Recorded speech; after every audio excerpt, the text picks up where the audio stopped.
All right, so we're going to begin chapter 9, and we're going to talk about philosophies of education. And so, one of the things that you're going to do when we get to the end of this chapter is you are going to write a philosophy of education. When you go to interview for a job to be a teacher, you are going to be asked to write a philosophy of education. I have written, anytime I've ever applied for a job, teaching job, I've had to write a philosophy of education. And so I have my basic kind of ideas about my philosophy of education, but my philosophy and your philosophy may not be the same. They may be very, very different. And so, what we're going to talk about throughout this chapter is the different types of philosophy and how we go about creating our own. Because every philosophy of education is a little bit unique, because philosophy, in its most elementary sense, is a love of wisdom. Okay?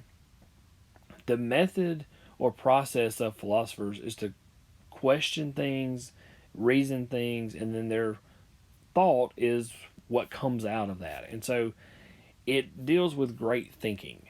Um, Philosophers like Aristotle have often, for years, they were puzzled over how do you educate young people. And that's still a question that a lot of people have and a lot of people don't have the answer to. And so the way I think is best to teach may not be the way that you think is best to teach. Sometimes it's based in your experiences. Sometimes it's based in an idea of what good teaching should look like and what's going to benefit the most students. And so we're going to explore some of that as we go through this chapter.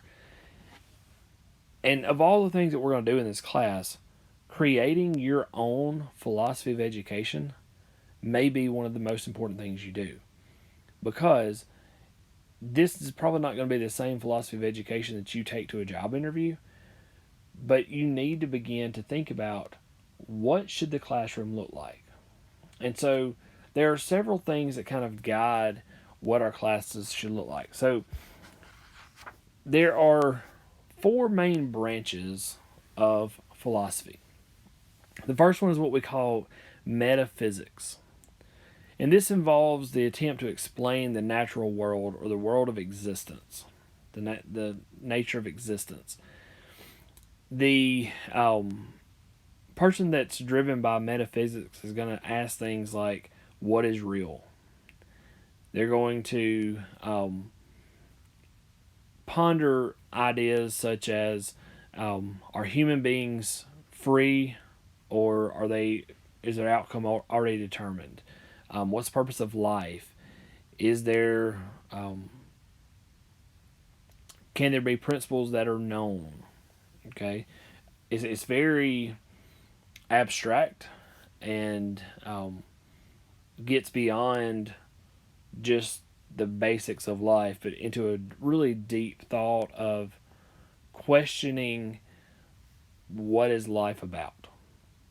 Okay, and for some of you may go, "Oh, that fits me perfectly." Some of you may say that's not me at all. So, from a teaching standpoint, the person that is driven by metaphysics basically thinks that the purpose of education is to explain reality to the young, and the curriculum and the way it's taught is going to represent the statement of what reality is and what part of reality we should teach. So, in other words, this person is going to try to figure out what is most worth knowing of all the things that you could know. What are the most important things that you could know, and that's what this person is going to be driven by as far as their philosophy of education. So you might see this teacher decide to teach because he or she believes the most important thing in the universe is the human mind. And so that would be a decision that's driven by metaphysics. Okay? So it's this idea of it being about the person, being about the knowledge of the real world and existence. Now, the next branch of philosophy, and I'll tell you, let me sort of preface this by telling you, I am not a philosopher. Okay, that is not my major. I know enough to be able to kind of talk to you about it from an educational standpoint, but I am not a philosophy major. I am not I do not have a degree in philosophy. So there may be a lot of this that as you get into philosophy classes, so if you take a philosophy class, for example, you would learn a lot about these different branches of philosophy. And so I want to kind of give you an overview of what these branches are and then kind of work that into what about specific philosophies of education. There's really four main types we're going to talk about. But I think it's important to understand the branches first so we can begin to narrow down our thought to get into how do we teach. And so the next branch is epistemology. And this is going to deal with knowing what you know. Okay? And that may sound kind of odd, but a lot of times when you think about, okay, what am I going to teach? Well, it's good to know what the students don't know, right? But epistemology really focuses on the student knowing what they do and do not know, and knowing how they learn. And so it's this idea of knowledge and trying to gain knowledge and figure out what is knowledge, what is true knowledge. This person is going to approach truth as being subjective a lot of times, and we could go in a number of directions with this, and could get in a religious debate about truth and is it subjective or is it something that we can know truth and all that. And I'm not going to get into all of that detail right now, but from an educational standpoint, questions that this person would ask, this person that's driven by epistemology, they're going to question knowledge. They're going to ask things like, how do you know that? So not just necessarily give you an answer, but how do you know?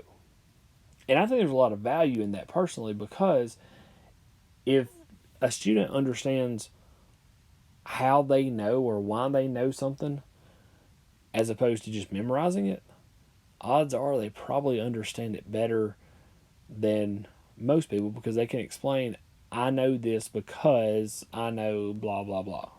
Okay? And so the epistemology is understanding what you know and then, questioning, well, how do I know this? How does the student know this? The next branch is axiology. And this focuses on the nature of what we value and how we value it. Okay? So our book on page 278 mentions Socrates, and it says that he felt like schools had a dual responsibility: to make people smart and to make them good. Okay, so think about that. To make them smart and to make them good. And so the axiology part of this is, how do people become good? How do we make them good?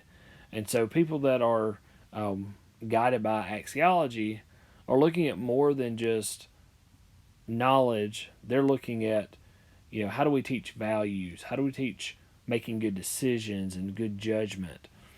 And really there's two subtopics within axiology. It's ethics, which we've talked about, and then aesthetics. And so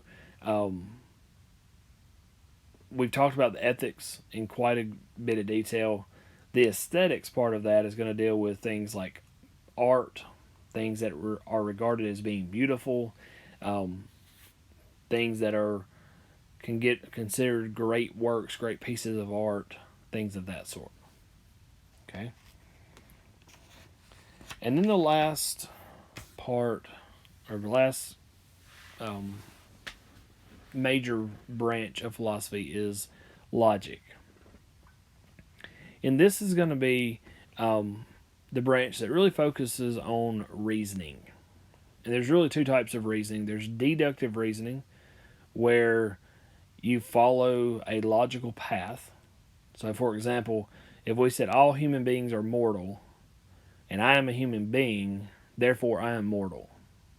Okay, so follow that logic. If all humans are mortal and I'm a human, well, that means that I have to be mortal. Okay, so a logical pattern takes place where that is deductive reasoning. Okay, following logic. Those of you that are in my geometry class right now, one of the things we're kind of getting into is dealing with proofs. And when we talk about proofs, it's following a logical pattern. Okay, I know this, so then I know this, and if I know this, then I know this, to get us to some conclusion. So that's deductive reasoning. The other type of logic and reasoning is inductive reasoning. And this is based more on patterns. So when I taught at the high school level, the first, I'd say, month of class, my students came in every day to my classroom, and I had them in groups of 4. And when we started talking about inductive reasoning in that class, I put their desk in rows. And so I asked them this question. I said, how many of you thought when you walked in here today that you would be in groups? And every person raised their hand. And I said, why? And they said, well, because we've been in groups every day. So based on the pattern that I had set, they induced or drew the conclusion based on pattern that they would be in groups the next day. And of course I changed it on them, and they didn't know what to expect. But the point is, it follows logic. Okay, so logic, it could be deductive, where you follow a pattern of facts. Okay, I know this, I know this, I know this. Or it can be based on seeing a pattern without any proof, but being able to say, okay, well, based off of what I've seen this many times, here's what I predict is going to happen. And so, as you think about different subject areas and getting into how to teach with these different branches of philosophy and developing your philosophy of education, I think it's important to understand that a lot of philosophies fit better with certain subjects than others do. For example, teaching math, the logic branch fits really well because, again, I teach that. I teach this idea of, okay, let's follow some steps. We know this, so we know this, and we know this, and so we know this. And so we can really follow that logical pattern. And so mathematics really fits into that logical branch. Now, how I teach mathematics, my philosophy of education is maybe different, but my overall philosophy is a lot of times going to be guided by this logic. Other subjects may not fit as well into the logical side of it. It may fit more into the metaphysical or the axiology or even the epistemology.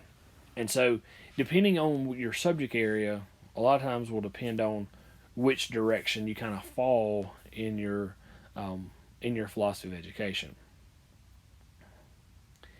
It is also possible to have a philosophy that is sort of a combination of different philosophies. So as we get into the different types of philosophy in a few minutes, you'll see that, well, my philosophy could be all one type, or it could actually be a combination of different types. And so you need to begin to explore what is your philosophy of education. And so I'm going to post this in Canvas for you to access. There's a self-inventory, philosophy of education self-inventory. I thought it was in the book. It's actually not in the book, but I do have a copy of it. No, I lied. It is in the book. It's on page 282, but I think I've got a copy of it, a digital copy that I can post into Canvas. And so what I'm going to do is I'm going to post that. And for your discussion board for this chapter, I'm going to ask you to fill out this self-inventory and tell me where you fail in your philosophy of education, and then after going through and looking at these different types, do you think that fits with what you believe, how you believe you should teach in your classrooms? Okay, so we'll leave this topic mainly for a discussion board. I think this would be an interesting discussion to have as we move forward. And so, our four main types of educational philosophy.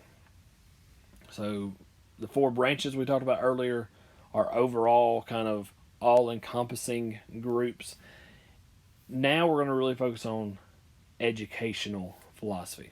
And so, you have four different types. You have two that are more subject centered, and then two that are more child centered. Okay? And so the first one is what we call perennialism. And I'm not going to talk about these a ton in detail here. I'll do this in the next video. But perennialism is very subject centered, subject focused.